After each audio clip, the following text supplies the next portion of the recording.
Alright. Hello and welcome to the first edition of the 2009-2010 cricket season of the Bentley A&A Cricket Show. I've got myself, Adam Kane, and Adam Mickelson. How are you? Good, mate, and really looking forward to this year. I think it's going to provide a lot for A&A, and especially being our 80th year this year, it's going to be a good year to be around the club. Yeah, very exciting this year. There's been a lot of changes off field as well as on field over the past 6 months. I guess most importantly, Cedric Jantz has stepped down as president after 12 years and being a life member and 30 plus year servant of the club. He's done a fantastic job to get the club to where it is today.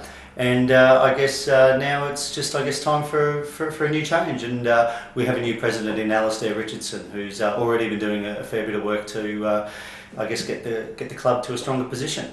Yeah, I think the position of the club is at this moment is due to Cedric and the committees that have worked with him along the way, and but Al brings a lot to the table as well, and I think from what I've seen that he's quite passionate about the club, and I'm sure he will be a great asset. Indeed, moving forward. That's right. As well as that, we've got a new coach at the club, which is Tim Irving.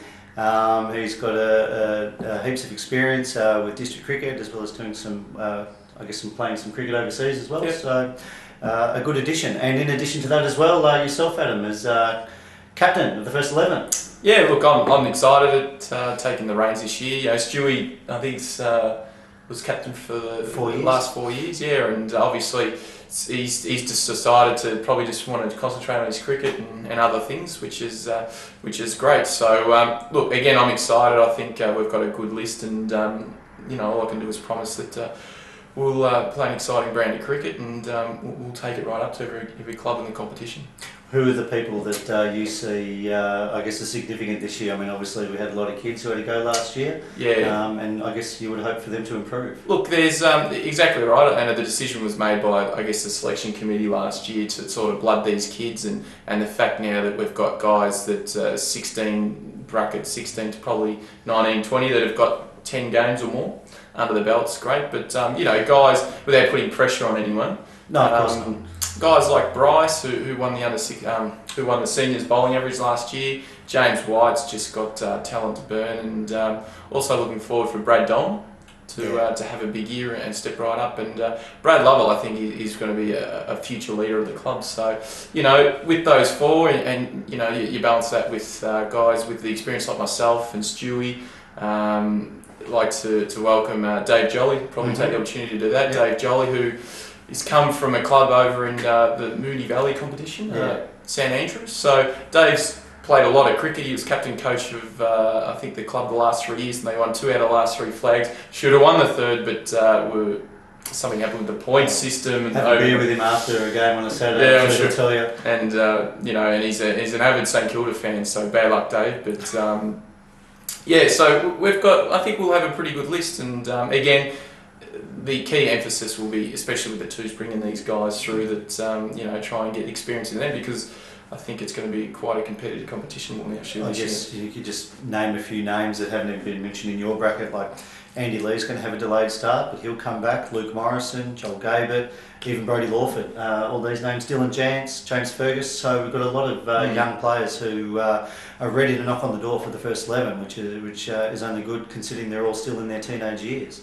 Exactly right. So time will tell, but we're just trying to do the right things in a pre-season sense. So it's exciting. Yeah, very exciting. Now, so that's the first 11. Some major announcements that we're going to conduct tonight, which is Thursday, which is the final night of training before round 1 starts. We're having a big season launch at the club rooms. We're going to, present our new audio-visual equipment, I believe, which includes a big 50-inch plasma and a surround sound setup. So make sure we've got to invest in a security system to back that up. I hope there's not a bullseye on the TV, because I'm sure at 2:30 in the morning. The old After Dark crew. Yeah, time will tell again on that. But it's great for the club to be investing in this sort of infrastructural hardware for the club, and it's starting to look great. Yeah. Indeed, and in addition to that, we've also got a new website that will be launched tonight. So if anyone wants to log on to www.bentleyana.com, you'll see a new, fresh, exciting look. So it'll be ready to rock and roll. It gets launched tonight. Tonight. The button will be pushed tomorrow morning. So people will be able to push tonight. Be pushed tonight. Yeah, so how about that? And I think probably a big thanks to Gino on that one, because I know Gino and Mick Whelan have done a lot of work with that. They've put a lot of work into it, and I guess everyone will see tonight how much work they've put into it. But from what I've been told, there's going to be facilities where you actually pay your subs online. So That's I right. think We'd probably be the first club in the competition to do that. And obviously we've been seen as the leader in communication in the competition. And, yeah, particularly from an online I think perspective. we're taking it to the next level, which is testament to the committee. That's right. So a lot of good things to be announced. Our Dream Team competition and a few other initiatives that we're doing, particularly in regards to our 80th year. So there's a lot of stuff going on with the club this season. I guess moving on to the competition, Longmere Shield.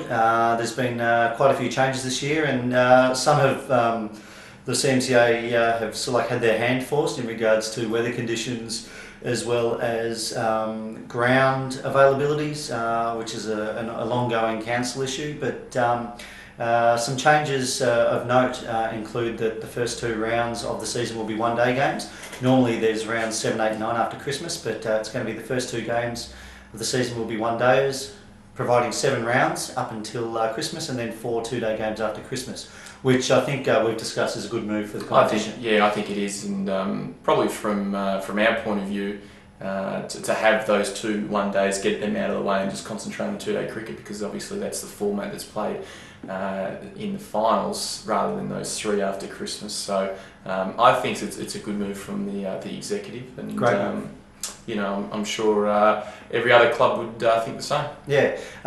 In addition to that, there is also some ground shortages, as I mentioned before. Centenary Park, Bentley Knighting's ground, will be unavailable up until Christmas, as will Victory Park for West Bentley. So their Longmere Shield games will be played at Bailey Park, which means that the teams that would have played there, I think Mackie's seconds, and I think maybe even Bentley Uniting seconds possibly, or thirds, they've been shifted to Caulfield Park, so bad luck to those blokes, but the aim is to get quality grounds available for Longmere Shield. So A&A, we've still got King George, the school and Tucker. That's correct. So we've still got the same group. Yeah, that's right. But it'll be a different story next season, because next season we'll be in the same position as what Uniting and West Bentley are, in that we're getting our ground renovated to provide the green grass, which provides less watering, such as what the Glen Ira Council did with Mackie's Reserve last year. And I think everyone can agree that ground is looking $1 million, and hopefully the other grounds will be in the same boat. That's good. Yeah. So with that in mind, I guess round 1, A&A played East Sandringham. Unfortunately, we don't have the luxury of having a quality ground such as Chisholm Reserve available this week or next week. So basically, we're playing at Sandy Secondary College at Holloway Road. I haven't seen the ground, but it could be a positive to take East Sandy around from their home ground and go to I'm sure they're not too familiar with it either. So no, it would be virtually a neutral venue, you'd imagine. So that could be a big key, Indeed. especially for our fortunes. But yeah.